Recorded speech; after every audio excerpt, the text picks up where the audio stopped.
Ooh, what's up guys, Chris here, or MightyFurtado, bringing you yet another gameplay commentary, and today is part 2 of my Dragon's Dogma demo playthrough. In the previous part, or the first part, you guys actually saw, or actually showed you guys the character customization in Dragon's Dogma. Dragon's Dogma is actually set to release for the Xbox 360 and the PS3 in a couple weeks from now, sometime in May. And I am so excited for this game, and I'm actually just showing you kind of the menu system in the game. Now this is the Prologue Quest, and this is the first out of 2 quests that you can play in the demo version of Dragon's Dogma. Now when you obviously see the gameplay of this game, you instantly think of 2 games. Well, I instantly thought of two games. I thought when I first saw it, it kind of looked like Dragon Age 2. Just how the layout is, and here are the basic controls with the character that you are playing. When I first saw the gameplay, I thought I was playing kind of like Dragon Age 2 or Dragon Age Origins for the PC, 360, and PS3. And then when I also saw the graphical style of the game, it kind of reminded me kind of a lighter, not lighter, but brighter version of Dark Souls or Demon Souls. Dark Souls for the 360 and PS3, and Demon Souls for the PS3 since it is a PS3 exclusive. Now this game is obviously set, I guess probably, you know, if I wanted to compare it to a game obviously such as Demon Souls, Dark Souls, where there's dragons, monsters, creatures, demons, and obviously I don't know the full story of this game, but obviously in the Prologue Quest you're playing kind of as a warrior type of character. Obviously I have the basic shield and basic sword, and right here is actually a stone, which is actually really cool.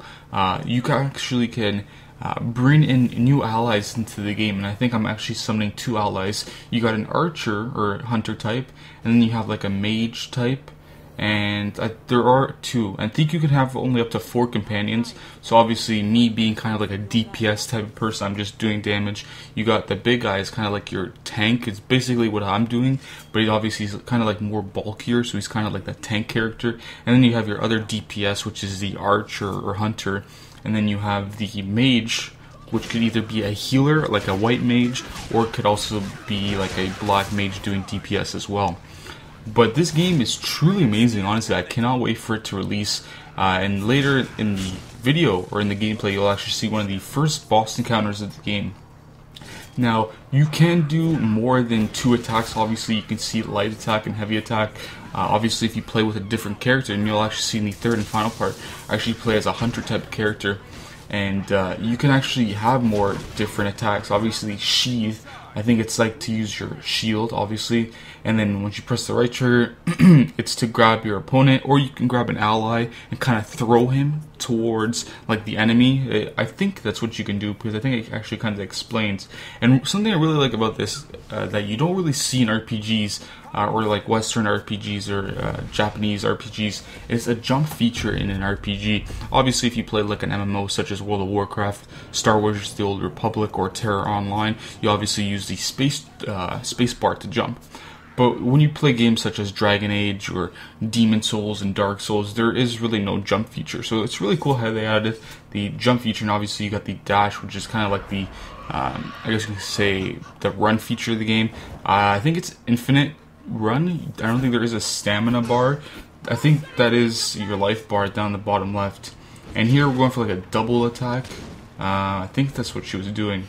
Attacking while holding LB or RB will perform a weapon skill. So that's something that they actually tell you. You can have more than 2 skills. Obviously, if you guys saw the light attack and heavy attack, you can also have different attacks by holding the left bumper on the Xbox 360 controller, and then you'll have, I believe it popped up a couple seconds ago. I'm just doing post-commentary gameplay, so I can't really see it. There was the skyward lash, where you kind of lash your sword up in the air to kill enemies that are up in the air, such as a harpy or a bird. And then I believe there is another one that I saw, if I can quickly somewhere go for it, but I don't see me going for it. So yeah, as of right now, I'll talk more about it when it does come up. But as of right now, I'm just following my my allies into the dungeon. And the other one is Blink Strike, and then there's Hindsight Slash. And that's only holding RB, which is the right bumper. But if you were to hold LB, which I believe I do later in the game, which I'm holding right now, you do have 3 other attacks. Shield Summon, Shield Strike, and then the other one is, I don't know, because I didn't recall it. But, you know, in my opinion, I think this game is going to be one of the best RPG games for this year. It is set to release, I believe, in the end of May, maybe the second last week of May, or the last week of May, because I know May is going to be a pretty jam-packed month. You got Diablo 3 releasing in a couple of days. While I'm recording this is actually May the 4th. Yes, because May the 4th be with you. And so it's only 11 days away until Diablo 3 is set to release for the PC. And then a week after that, I believe Max Payne 3 comes out for the 360, PS3, and PC. So, and then you have Dragon's Dogma, which is set to release as well. But I'm not seeing a lot of hype for this game, which is kind of weird, because I think this game is, like I said, going to be one of the best RPGs out there. Not comparing with Diablo 3. Obviously, Diablo 3, I have an orgasm every time I think about it. But Diablo 3 is probably going to be my favorite RPG of the year, because I'm a huge Diablo fan and I'm a huge fan of Blizzard. But for Dragon's Dogma, I think this game is going to be really, it's going to be really fun. Obviously, if you're a fan of Dragon Age Origins, Dragon Age 2, or Demon Souls and Dark Souls, that you should highly pick up this game. And also, if you're a fan of RPG games, Western RPG games, you should also be really anticipated for this game. Now, I know it is published by Capcom, and I'm not too sure what the developer's name is, but since it's Capcom publishing, I hope they don't try to fuck the fans over like they did with what was it, Tekken vs Street Fighter, with the on-disc DLC. So hopefully there aren't any catches for it. Maybe, you know, they could do like an expansion pack later on, like after a couple months after the game's release, and add like a new character, a couple new quests, and a new area of the game. Hopefully they do that, but hopefully they don't take the route which they did with the Capcom, or not Capcom versus Street Fighter versus Tekken, where there was a whole fiasco of being on the disc DLC, which kind of ruined the game for me. And actually, I didn't even bother picking it up, because I'm not gonna support a publisher that, you know, really hides DLC on the disc, and then later on, a couple, you know, weeks, months later, you have to pay for it in order to get it, to actually use it. But actually, right now, we're actually fighting a boss, and this is the coolest fucking boss I've ever seen. It's part lion, part goat, and I believe part snake. There is a right word for this type of creature, but obviously I used to be a huge fan of mythology, you know, Zeus, what are Poseidon, Hades, all those mythology gods and stuff. I used to be a huge fan of that. And I like games that, you know, revolve around these creatures, like the three-headed dog, what is that? I think, was that Hades' dog or something? I don't know, I don't remember. But this game, or this boss fight, is really intense. You can actually climb on the boss itself and actually try to defeat him. I fell asleep here because I think I was poisoned by something, and then your allies can revive you. So hopefully the AI in this game for your allies are actually really good, because the only downfall of this game that I see is that there is no co-op, and that kills it for me. You know, if this game becomes a really great success, and if it becomes a really good RPG, that's one downfall that maybe they should add maybe in the next game if they decide to make another game. If this first one does well, it should have been something they added from the start.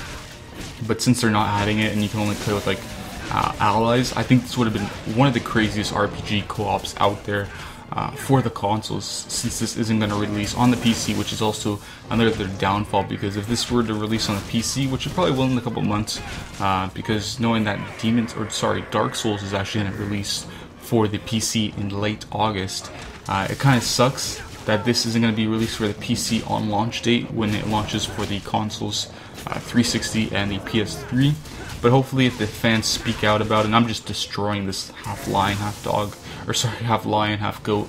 But hopefully, if the fans or the community just speaks out about it and they want Capcom to put this on the PC, which I really hope they do, and add like co-op for it, be amazing. I would pay an extra $5 just to have co-op in this game and play with a couple of my buddies playing an RPG game, taking down a half lion, half goat, half snake boss creature looking thing. It'd be truly amazing. But you know, since this is the prologue quest, and then there is going to be another quest in the third and final part of the demo playthrough, I only got to take a hands-on, I guess you can say, gameplay aspect of only the warrior type character as well as the hunter slash archer type character. So, you know, hopefully for the full game that there is more classes. Obviously you can see the healer, and then you have your tank role where you're obviously a big guy using a shield and a sword to, you know, obviously tank the bosses. But you know, hopefully the other classes are fun to play with. I had a lot of fun playing with the warrior, but in the next part, what you guys will see is probably the most fun I had in the game. But since it is a short part, it kind of does suck that that quest was only a short part of the game. So we're about to kill the boss here, and this gameplay is actually almost done, and we're just unleashing, and he's dead. And we'll obviously get 7,700 XP, which obviously I guess you can level up your character as you progress through the game and earn probably new skills and stuff. So I'm not too sure if it drops anything. I don't think it does. And that's the end of the prologue quest. But anyways, this is Chris or MightyFurtado. I hope you enjoy the gameplay commentary or part 2 of my Dragon's Dogma playthrough. Stay tuned for part 3 of Dragon's Dogma, which you will see the hunter slash archer character, or the character class, and I'll show you guys how that character is. Anyways guys, this is Chris or MightyFurtado. I'll see you guys for the next video. Peace out, stay safe, see you later.